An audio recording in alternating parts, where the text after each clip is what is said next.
नमस्कार मंडळी, मी आहे भावना आणि आज मी आणि माझा छोटा बाळ हा व्हिडिओ मी वर्षभरापूर्वी रेकॉर्ड केला होता, पण त्याला एडिट करता आलं नाही. त्याला काय करावं काही कळतच नव्हतं.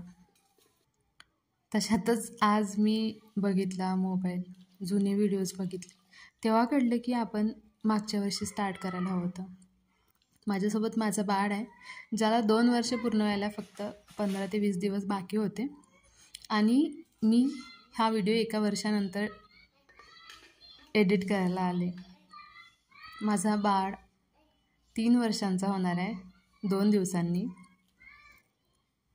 चला तर मग मी तुम्हाला रेसिपी सांगते.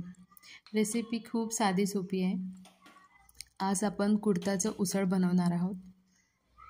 हा व्ह्यू मागच्या वर्षीचा. कुडीत शिजायसाठी मी कुकरला 7 ते 8 शिट्ट्या काढून घेतल्या आहेत.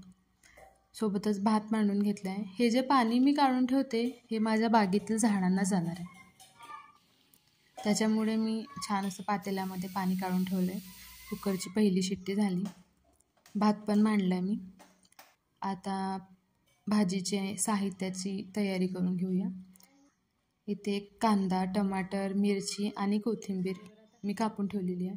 बघा माझं चोरून माझा गोंडस चोर आहे हा. कुकर झाला आहे तोवर बघू शकताय कुडीत खूप छान प्रकारे शिजली आहे. आता फोडणीची तयारी करूया. हा नेहमी माझ्या मदतीला असतो, नेहमी. कढईमध्ये 2 चमचे तेल टाकलेलं आहे. तेल गरम झालं की मोहरी टाकून घेऊ. मोहरी झाली की त्यानंतर लसूण जिरा टाकून घेऊ. लसूण जिरा फ्राय झाला छान की मग टाकूयात थोडा कांदा. कांदा फ्राय झाला की मग मिरची झाली की त्यानंतर टमाटर फ्राय झाले की मग टाकूयात मसाले. मी रोजचे घरचेच मसाले वापरते.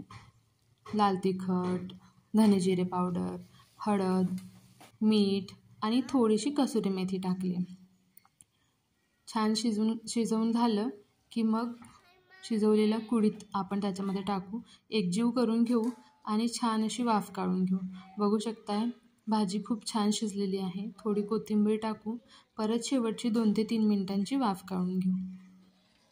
अशा प्रकारे आपल्या कुडीतची भाजी, कुडीतचं उसळ तयार झालेलं आहे. प्लेटिंग करायला घेऊया. तुम्हाला हा व्हिडिओ आणि ही स्टोरी आवडली असेल तर चॅनलला सबस्क्राईब करायला आणि व्हिडिओला